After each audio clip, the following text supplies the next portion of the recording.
દોસ્તો, મારી ગુજ્જુની મોજ ચેનલમાં આપનું સ્વાગત છે। આજના વિડીયોમાં આપણે વાત કરશું કે રાકેશભાઈ અને તેમના મમ્મી પપ્પાને લોકો કોની ખબર કાઢવા ગયા, કયા કયા ગામે ગયા। આજનો તો આખો દિવસ તેઓ ફરવાના છે। કઈ કઈ જગ્યાએ ફરવા જાય છે, તેમના મમ્મીને ભેંસની ચિંતા કેમ થાય છે અને તેમના ફુવા અચાનક કેમ બીમાર થયા, બધું જ જાણવું હોય તો મારા વિડીયોને અંત સુધી જોજો। મારી ચેનલ ઉપર નવા હોય તો ચેનલને સબસ્ક્રાઈબ કરવાનું ભૂલતા નહીં। Like share and subscribe my channel full video in the Thakor family blog channel. તો જુઓ દોસ્તો, સવારમાં તો આજે ઘરે સબસ્ક્રાઈબર આવ્યા હતા, તો બધાની મુલાકાત લીધી અને હવે પૂનમ ભાભી તો રસોઈની તૈયારીઓ કરવા લાગ્યા છે। જમણવારમાં બની રહ્યું છે મસ્ત મજાનું પરવળનું શાક અને વ્યૂ તો જુઓ શું લઈને બેસી ગઈ છે, એ તો તેનો મસ્ત મજાનો ગલ્લો લઈને બેસી ગઈ છે। કેટલા બધા પૈસા ભેગા કર્યા છે જુઓ તો ખરા દોસ્તો।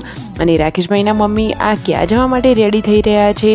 રાકેશભાઈ જુઓ છૂટા પૈસા એમના મમ્મીને આપી રહ્યા છે। ફાઇનલી ગાડીમાં રાકેશભાઈ અને તેમના મમ્મી બધા લોકો બેસી અને હવે જઈ રહ્યા છે વડનગર। આ રહ્યું વડનગરનું મ્યુઝિયમ।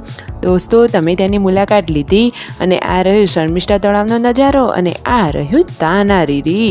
જુઓ કેટલો સરસ મજાનો નજારો છે। વડનગરમાં ઘણી બધી જોવાલાયક સ્થળો છે। આ તાનારીરીનો ગેટ છે।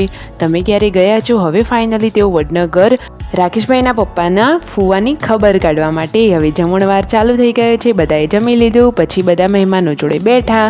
હવે આ દાદીમા અને બધા લોકો તેમને આવજો જજો કહેવા માટે આવી ગયા।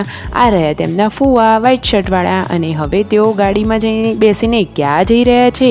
હવે તો જાય છે મામાના ઘરે। કયા રૂટ ઉપરથી? વિસનગર, કડા અને વાયા થઈને લાછડી છે એમનું મામાનું ઘર। તો ફાઇનલી આવી ગયા છે મામાના ઘરે। જુઓ પિયરમાં આવીને રાકેશભાઈના મમ્મી કેટલા ખુશ છે, તેમને તો ભેંસની પણ ચિંતા થાય છે। Like share and subscribe.